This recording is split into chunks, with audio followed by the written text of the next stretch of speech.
Everybody, it's the Ancient Meddler, and I'm here with sad news that you've probably already heard by now.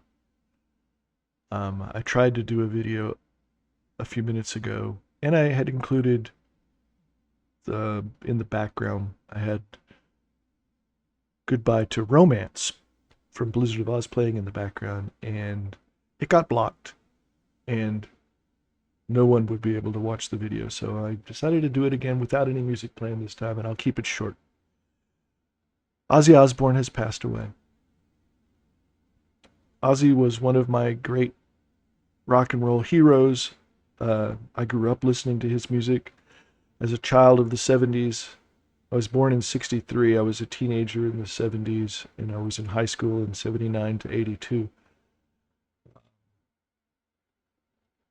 I was already a fan of Black Sabbath, but didn't know that much of their catalog at the time. I knew Iron Man and maybe a couple of other songs, Paranoid.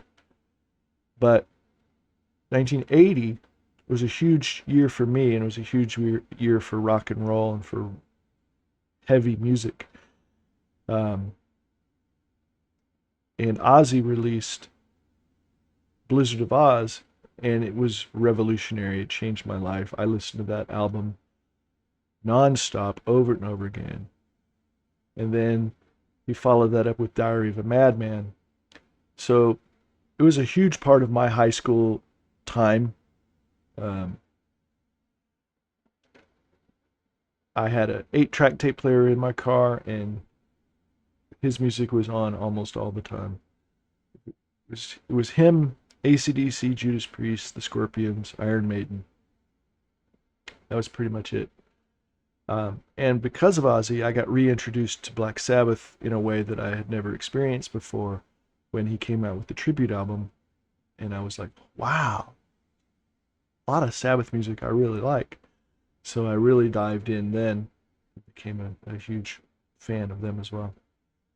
Um, but it wasn't just Ozzy's voice, which was iconic. You could always tell whenever he sang on somebody else's record.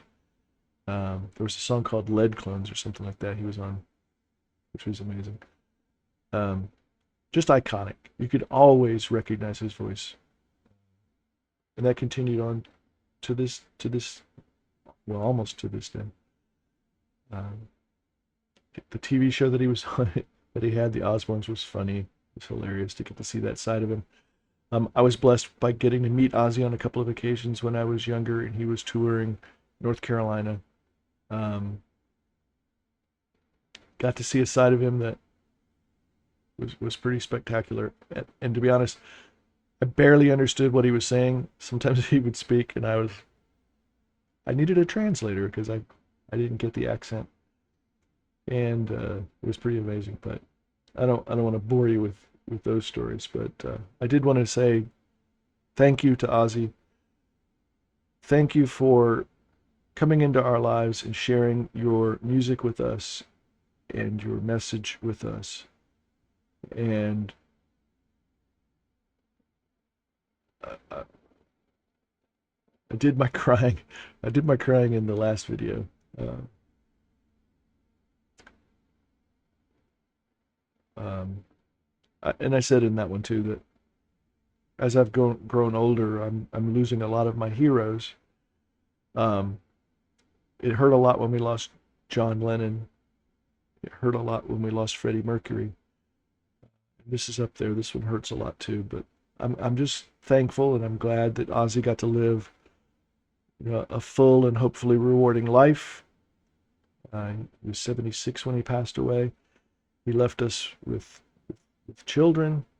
Had a great relationship with his wife.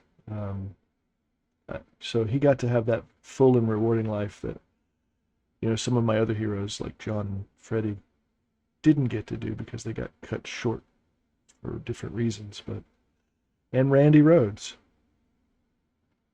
who tragically died at a very, very, very young age and didn't get to enjoy the blessings of a long life like Ozzy. So Ozzy, I just want to say thank you and goodbye. and rest in peace. And now you get to say hello to Randy and John and Freddie and all the other heroes who have left us already. So anyway, that's all I wanted to say. So thank you for everything you ever did for us. You will not be forgotten.